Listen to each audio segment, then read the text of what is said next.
ముస్లిం రిజర్వేషన్లను రద్దు చేస్తామని మీరు ప్రధానంగా ప్రచారం చేస్తున్నటువంటి పరిస్థితి ఉంది. ఇప్పుడు ఈ ముస్లింల రిజర్వేషన్ రద్దు చేస్తామంటే ముస్లిం ఓట్ బ్యాంక్ బీజేపీకి పడే అవకాశం ఉంది. ఇప్పుడు ఓటు బ్యాంక్ కోసం ముస్లింలు వాడుకే స్థితిలో భారతీయ జనతా పార్టీ లేదు. ఇన్ని సంవత్సరాలు ఈ దేశంలోని కాంగ్రెస్ పార్టీ కానీ, తెలంగాణ రాష్ట్రంలో ఉన్నటువంటి బీఆర్ఎస్ పార్టీ కానీ ముస్లిం వర్గాన్ని ఓటు బ్యాంక్గా చూసింది.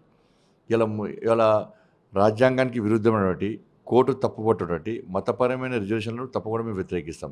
ఇవాళ తెలంగాణ రాష్ట్రంలో కాంగ్రెస్ పార్టీ అధికారంలో ఉన్నప్పుడు ముస్లింలను బీసీలుగా గుర్తిస్తూ వాళ్ళకు రిజర్వేషన్ సౌకర్యం కల్పించడం వలన బీసీలు వ్యక్తులు కానీ హిందూ సమాజానికి ఏ విధంగా ఇబ్బంది ఏందో మనం అర్థం చేసుకోవాల్సిన అవసరం ఉంది.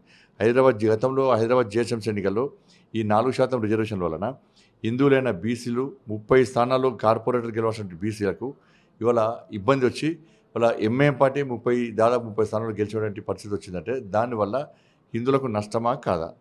కాబట్టి మైనార్టీల గురించి ఆలోచించడం తప్పు కాదు, కానీ మెజారిటీ ప్రజలను హిందువుల గురించి వచ్చి కూడా రాజకీయ పార్టీలు ఆలోచించాలి.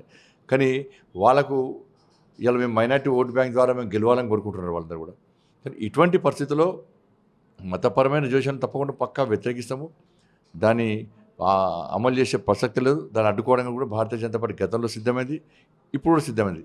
అన్ని వర్గాలను సమానంగా చూడాలని మేము అంటున్నాం. కానీ ఒకే వర్గానికి కొమ్ము కాస్తే దాన్ని అడ్డుకోవడానికి భారతీయ జనతా పార్టీ సిద్ధంగా ఉంటుంది.